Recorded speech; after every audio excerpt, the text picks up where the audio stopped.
Sorry, too many tabs open. It's hard to keep track of where everybody's gone, where your tab is.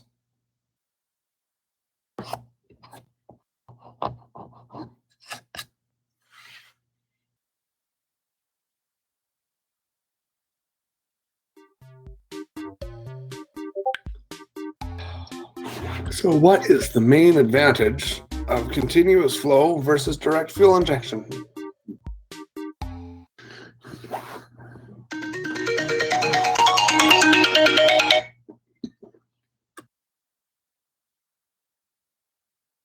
There we go. It's simple, right?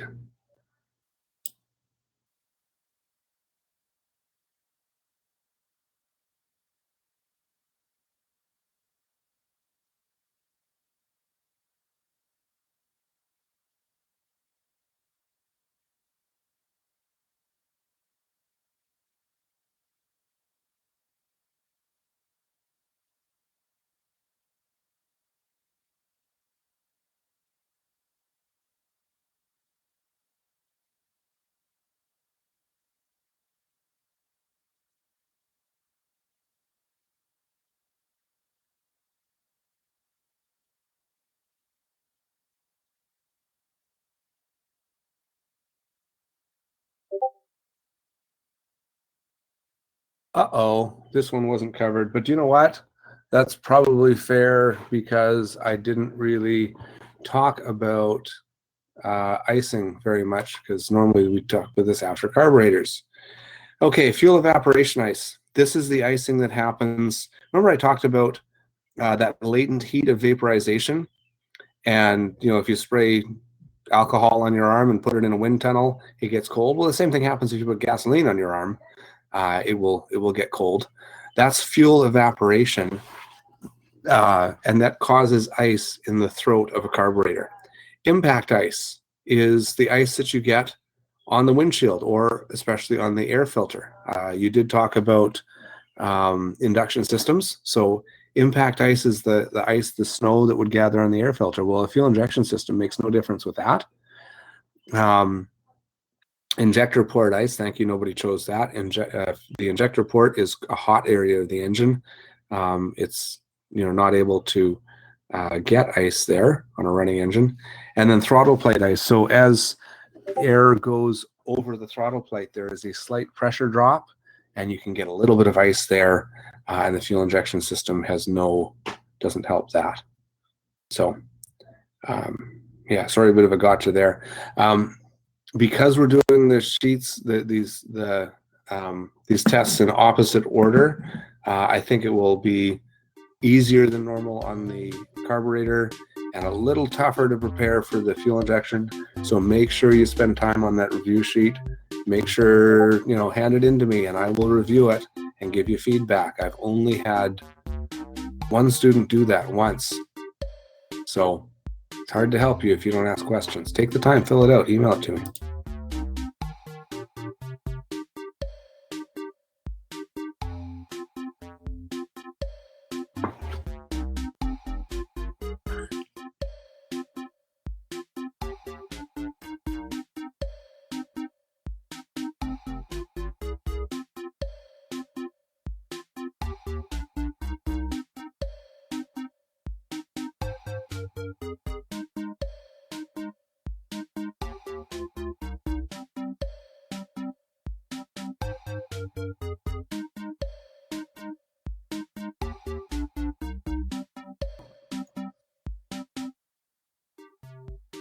Okay, nice.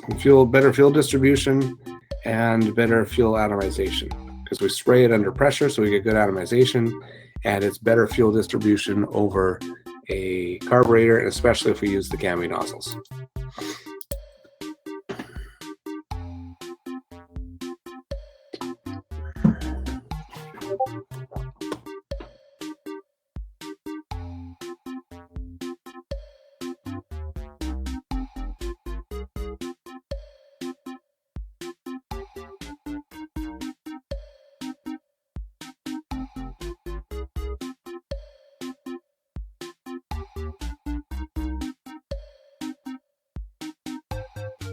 Nice, backfire detonate. Good choice.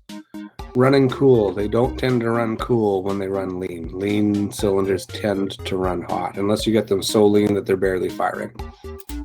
But that's whole other problems. So if we kinked one fuel injector line, just a little bit, restricted the fuel to one cylinder, what's going to happen?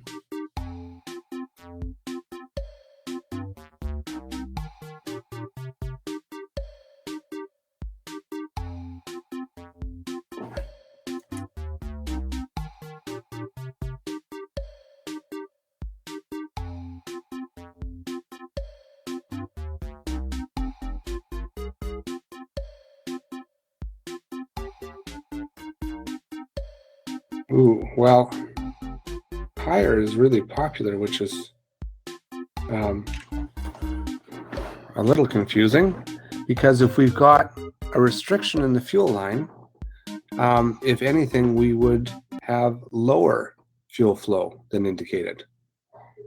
That cylinder is going to run lean, so it'll run hot, and the engine might backfire again because that cylinder ran lean. The green, really popular choice. Can somebody give me some insight as to why the green was so popular?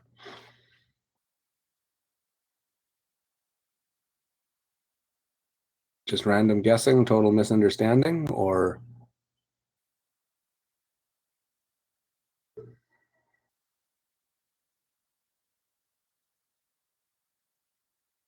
let me draw presentation here. Tools, pencil. So I've got my manifold. I got one line in, and I've got 1, 2, 3, 4, 5, 6 lines going out to 6 injectors, right? Sorry, I'm drawing with my finger on my other touch screen. What happens if there's a little bit of a kink? You guys know what a kink is, right? A little sharp bend in this one cylinder. It's going to get a little bit less fuel flow. Hard to write like this. This is really bad, right? So we'll get a lean condition on that one cylinder. We can get backfiring, we can get detonating, we can get running hot, and we're going to indicate a little bit, we're going to get less fuel than was indicated. All right, hopefully that explanation works.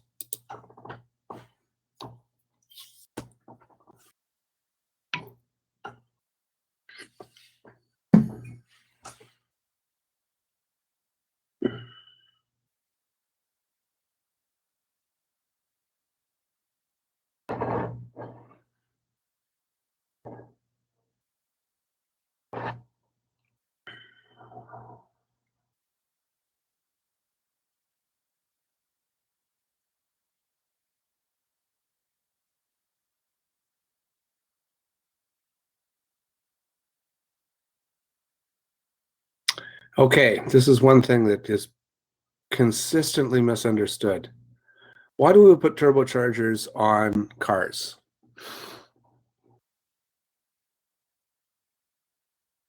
To make more power, right. Why do we put turbochargers on airplanes? To maintain power. So does a turbocharged airplane engine have more power than its non-turbocharged cousin?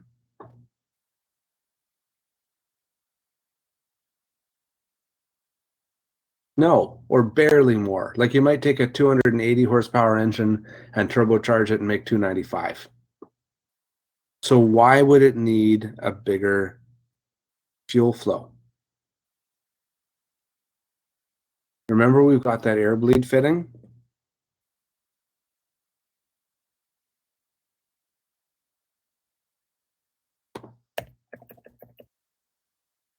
This guy here. Oops.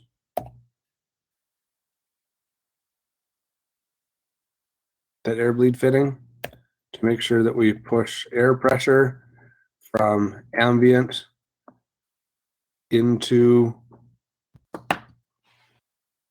the air bleed. That's what that's all about. And where is my Kahoot gone?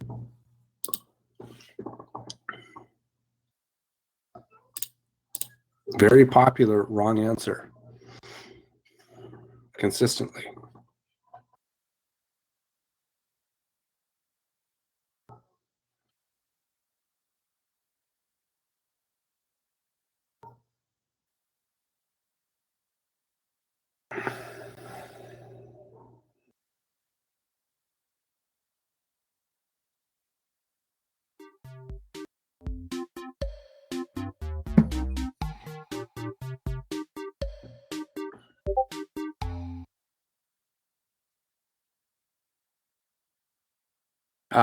So yeah, I suppose the engine might run lean, but that would be the least of your problems because the fuel that wasn't going into the engine would be going onto the engine, which would be at an extreme risk of fire. So it seems like these turbocharged fuel injectors are not well understood. So please spend some time looking at that, trying to understand it. Bring me some questions. Bring Mr. Cliff some questions. Come downstairs, get us take you downstairs and show you a turbocharged engine with the air bleed nozzles or with the turbocharged nozzles.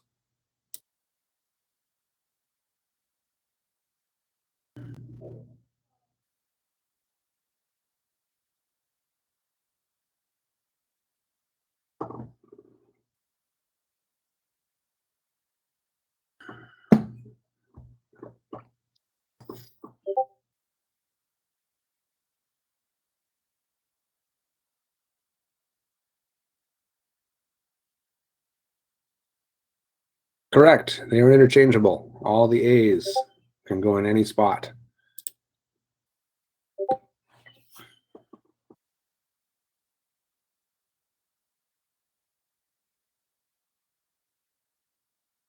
Gammy nozzles. Can you take one from cylinder number 1 and put it on cylinder number 3?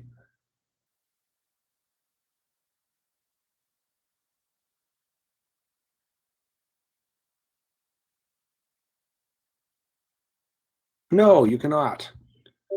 Because remember, the gammy nozzles, we decided that cylinder number 1 was always getting fuel stolen and it was being delivered to cylinder number 5. So we gave cylinder number 1 a bigger fuel nozzle. Remember that? Right. Bigger for 1 and smaller for 5. Let's see if we can find that picture right here. Right there, we gave a bigger one for not 1 and smaller for 5, and 3 is going to have just in the middle there. So if you take the nozzle from 1 and mix it up with number 3, you will have a mess.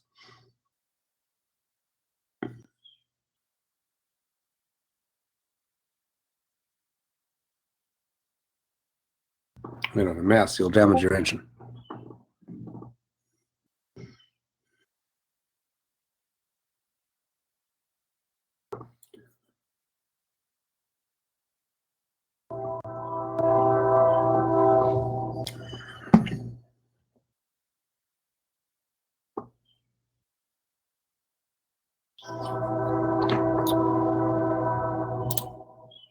Right, C nozzle. Yes, there is a train going by.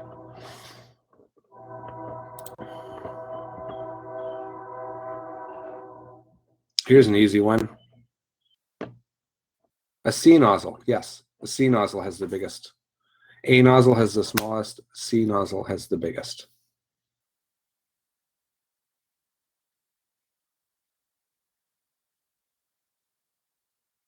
They have. They don't anymore much. What? Weird Al Yankovic doesn't play the bagpipes. He plays the accordion. Wow. I'm disappointed. Yes, he does, competitively.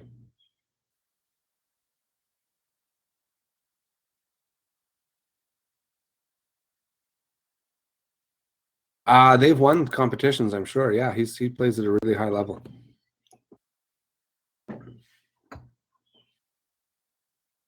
He's pretty upset about COVID.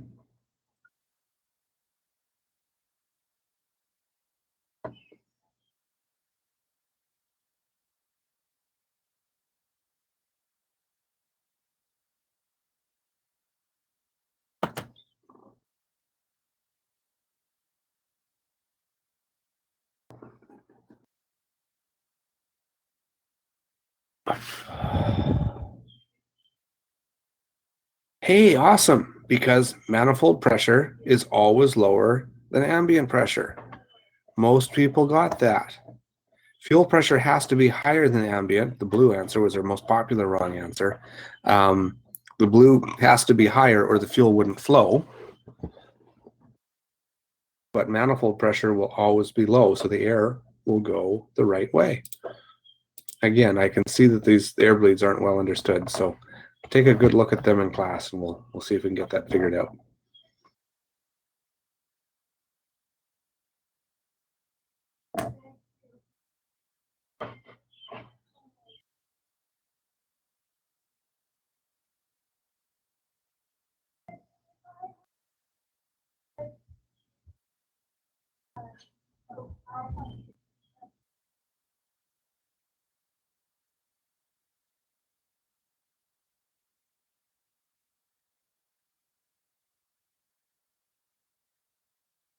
All right, when we pressurize fuel, it doesn't get warm because it's not a gas. It's called a gasoline, which is confusing terminology, but it is a liquid.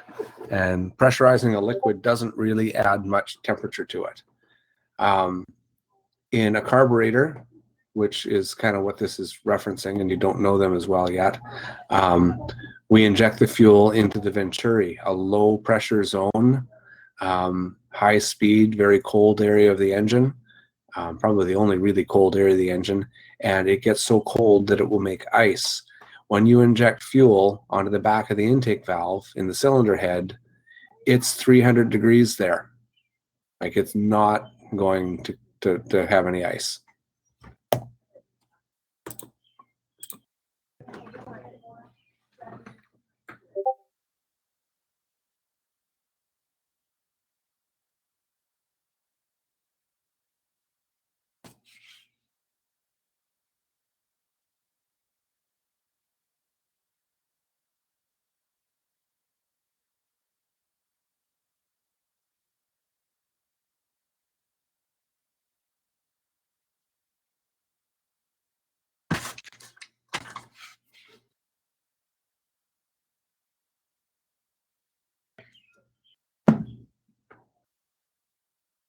Right, they're installed facing upwards so that the fuel doesn't drain out. B is the blue answer is kind of the worst answer. I apologize if you picked that, but we don't want fuel to drain out when the engine is shut down because, well, where will it drain?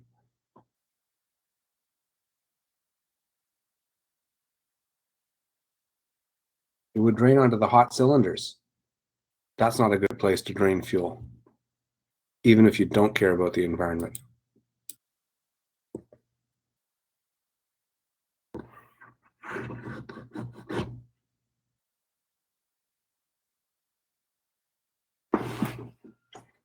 A diaphragm spring, and they operate a valve in the flow divider.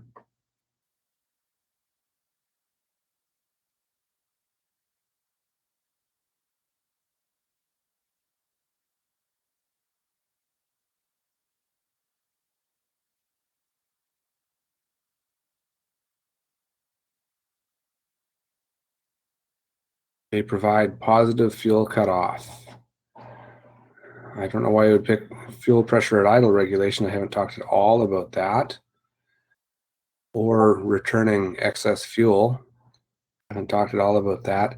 Provides positive fuel cutoff so that when we shut the engine down, we don't end up with fuel dribbling past and leaking into the cylinders and making a dangerous situation with an engine that could fire on us.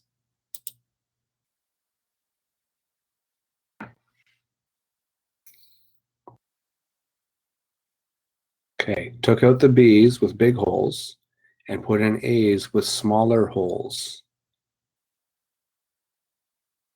Will we get more, less, or we don't know how much fuel? If we take out something with a big hole and put something in with a small hole, how will that affect our fuel flow? We'll get less than indicated, right? If you take something out with a big hole, and at 15 psi, it gave 15 gallons per hour, and you put in something with a small hole at 15 psi, it will only get 13 gallons per hour. It will be less fuel than was indicated in the cockpit.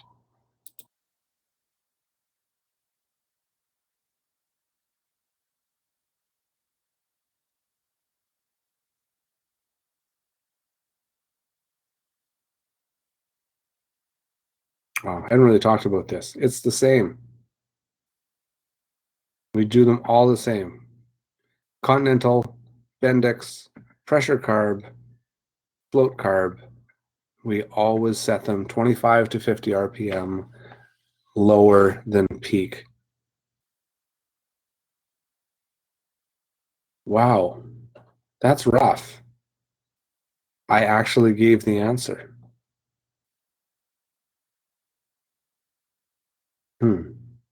We set them all the same. We adjust them a little bit differently.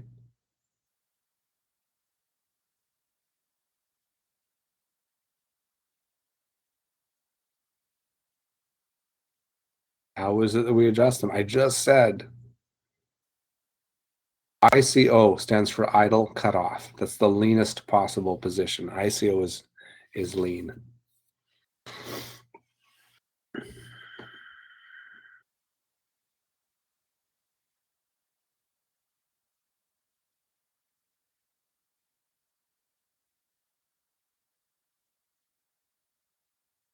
Nice.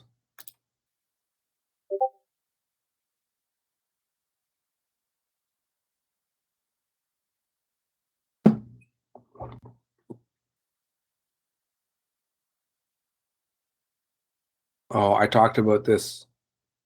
Oh, there's two in there.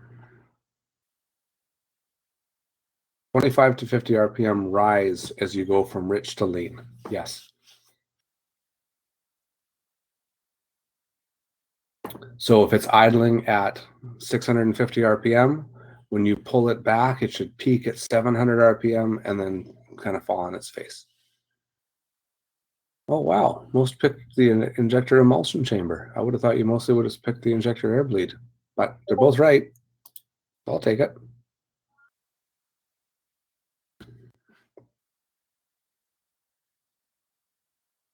Showed you the picture of this.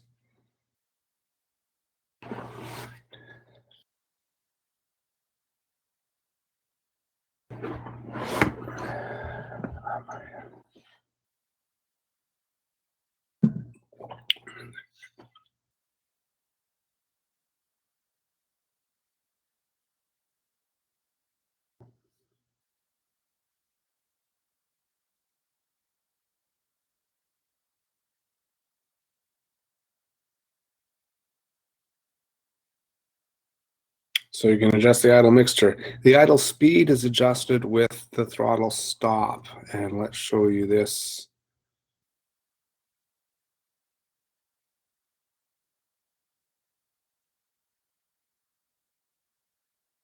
Right there.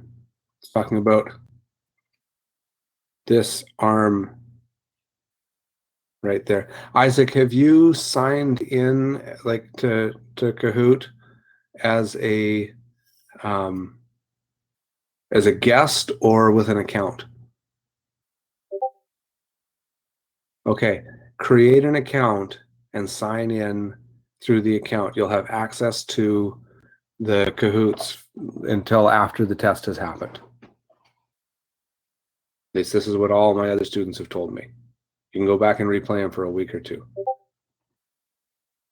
I know it doesn't need a sign in, but you can sign in and then play along from the app. Like if you get the app and sign in that way, you just have a little bit better experience. I mean, you don't have to, but if you're wanting these to study later, you'd be happy doing it that way.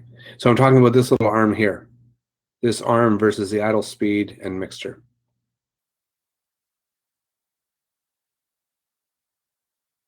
But what's the best way to study and prepare for my tests? The review sheets. Pay attention and use the review sheets. Yeah, last minute. That's the best way to do it, last minute. Preferably like during class. Yeah, or during the test. Sure, you can do it there too. Right. Or you could just randomly pick C and hope. That's another method.